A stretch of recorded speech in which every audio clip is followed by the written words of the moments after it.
So when you're looking for a new job during job interviews and you already have another job, you gotta be very cautious of what you gotta do before you move on to the next job because you never know something could happen. So today I'm going to tell you guys a story about what has happened to me with my job at the airport, and unfortunately I got ghosted after actually getting the job, and it really sucks too because I really wanted this job. So today I'm gonna tell you all what happened. So first things first, when I did get the job and offer, I did not quit my job at McDonald's just yet because I did not get a start date. And I usually wait until I get a confirmed start date so I can go ahead and quit my other job. But thankfully that didn't happen. So the job I really wanted was to work at the airport of some kind, because it would have been really fun to pursue that type of opportunity because there's a lot of money through Friday opportunities. There's also a lot of good paying jobs within the airport that's always hiring, which is kind of cool. And there's also a job fair that I mentioned with Wylearn. But unfortunately, when I was getting the job at Allied Universal, I did go ahead and get the interview, and everything was pretty good. Like, it went smooth, nothing was a big deal. I actually showed up on time, but the thing that was weird was, as soon as I got hired, I shook his hand, I left, and went home. So filled out the background check and everything, did everything that I could to actually have the job. But then all of a sudden, I get a text message from the same guy, and he says that, oh, there's no positions for the airport job just yet. But there are people that might be quitting soon, like whatever.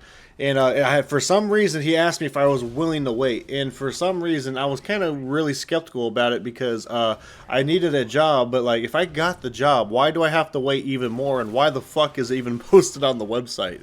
So he does ask me if I'm willing to wait and everything. I'm like, okay, yeah, that's fine. Like, I didn't have a problem because as long as I can get that job at the opening and everything, I was willing to do it. And the only thing I tell him I did not want to do was work overnights because I do value my sleep, and I done overnights before and it sucks. Like, I worked that overnight shift at Hy-Vee, and it was like fucking terrible. Like, my sleep schedule was messed up, and the first day I even started overnights, I was like 2 hours late. So there was that too. So I wait about a day, right? And all of a sudden I get a phone call from my boss that hired me and everything. And he mentioned, hey, there's a job opportunity at the Ford plant, and it's paying a little bit less than what was advertised on the job. But the thing was, it was union and everything. And I was like, okay. And I thought it was a little weird because I applied at a fucking airport, but they were trying to give me a job at a different site. Keep in mind, it is the security guard job and everything, and I understand how it works, but I'm just like, which was really fucking confusing because I applied at the airport, not at the fucking Ford plant. So when a job like this kind of jerks you around like that, even though it was posted for one area,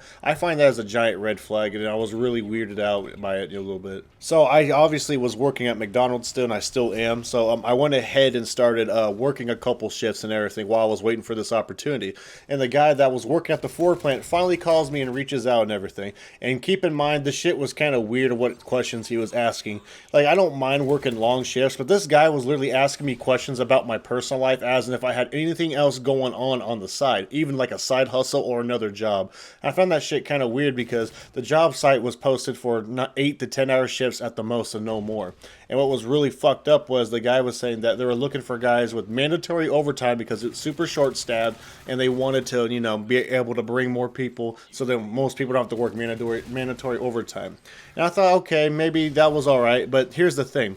I've worked at a job with mandatory overtime before, and I gotta say, most of the time when they say, oh, it's just mandatory overtime here and there, like, no, it's like constantly mandatory overtime. They really downplay it and kind of sucker you until you actually get the job. And of course, I went ahead and looked up the reviews at the same job site and area just to clarify and make sure, and well, behold, bro, it had the same exact complaints and everything. I even also contacted a friend that was working through Allied Universal on InstaWork because I actually worked at this company before. And I asked him about the plant site there, and he actually worked there, and he said, yeah, man, he goes, they literally be making people work up to like 16 to 20 hour shifts, and they get no life. And there's times where if the fucking guy doesn't show up or calls in, that you have to stay an extra 4 hours just to cover half of another shift after working like 12 hours. That sounded like absolutely terrible. So I actually showed up just in case because I'd rather be safe than sorry, and I like to play it by my experience and everything. And I honestly was willing to give it the chance still, despite reading all the horrible reviews and stuff, because everybody's experience is different. So as soon as I showed up and everything, he went around the job site and everything, and I thought, okay, this isn't so bad and everything. I did tell him I was willing to do it, and I'm committed to this job. So he went ahead and did the little background check thing for like the check for traffic tickets, kind of like how the police would scan your shit, because it was like a fucking federal job. It was like your ID needed to be scanned to see if I didn't have any traffic tickets or whatnot. And here's where things got really crazy after that. So I thought everything went well and everything, and the guy said that yeah, he'll give me a call for my first day and everything, give me a start date when it's possible after going through everything. But here's what's weird, right? So I went ahead and waited even more, waited another couple days and everything, and then I actually reached out through him through email, and then he mentioned about, oh yeah, we're still going through the background check, it takes a while. I'm like, okay, fine. And then all of a sudden, I get a random email, an automated email by Allied Universal saying, yeah, we are currently not looking for any other applicants. Thank you for applying for Allied Universal. And then right there, I just realized I got fucking ghosted, right? And here's the worst part too. This isn't even just this company that happened to me.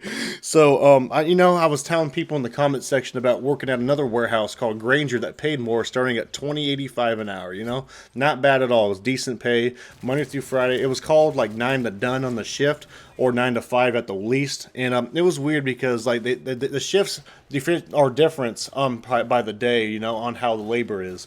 So I went ahead and did that, applied, and actually had a phone interview. I went ahead and scheduled a phone interview. They let me pick a date and time. And here's where it was crazy, right?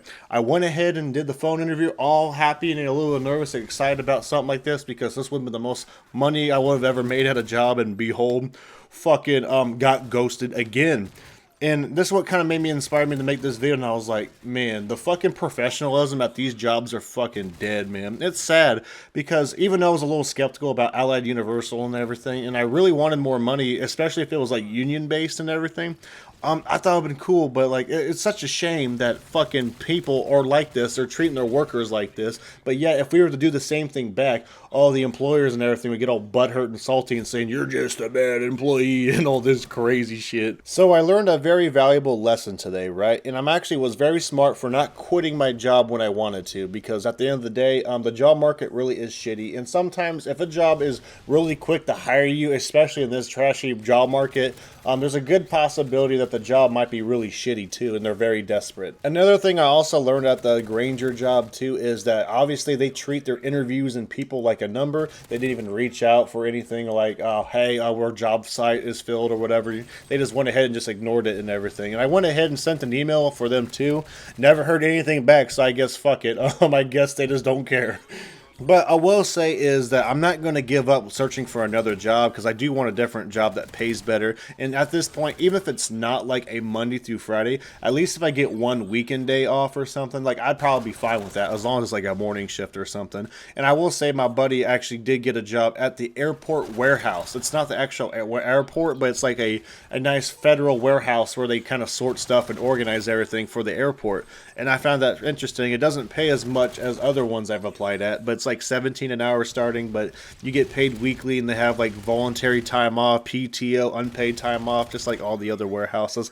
I'm like, you know what, that might be perfect, because that's all I really need is just something that around that range, because of my YouTube channel and everything and all the side stuff I've been doing. And yeah, it's been pretty good. And I gotta say, despite the job market shit, this year has actually been pretty solid. I do find it kind of crazy that even though when you do get hired at a job, that they could just ghost you on the spot, and they could actually still send out we've looked for other clients, even though I got hired, basically a fucking letter that I got on my email that I got turned down, which is crazy. And I will say is the funniest thing that I did see was I did apply at another warehouse for CVS Health, right? And I actually had a friend that also put in a good word for me and everything. I didn't get an interview or nothing, but instantly within 2 days, I got a fucking rejection letter in the email. I'm just like, bro, that's fucking wild. I had over like a year of warehouse experience, and these people be very stingy, and some people just get really lucky with these type of jobs. So I reached out my friend there too, and he's like, yeah, I had to lie on my resume just to get the warehouse job, and all he did was lie how many years of experience he had. Found that shit kind of funny, but hey, I don't really blame him, because sometimes you do have to exaggerate on the resume a little bit. But we'll see if I can get onto this airport warehouse from my buddy, because he's my neighbor. And I would love to have that opportunity, at least, because at that point, I'd be just camping, spawn camping at that fucking place.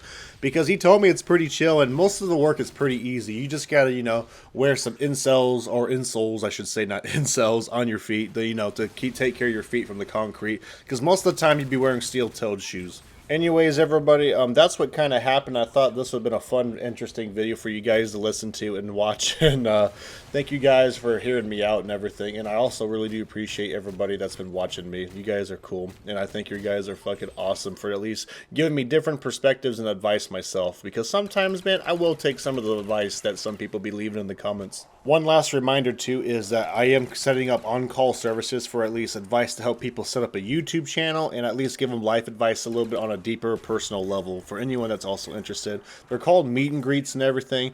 I'm in helping out people, too, but right now I'm in the process of setting up a website for it, so if you be on the lookout for it. I haven't confirmed it yet, I have it all going yet, but I am interested now, and I've read some comments that are interested, so anyone that's also interested in those services, I hear you, and I will be looking forward to setting up a website. You just gotta bear with me, that's all. Alrighty, everyone, I'll see y'all in the next video, so peace out, and y'all stay freaking cool.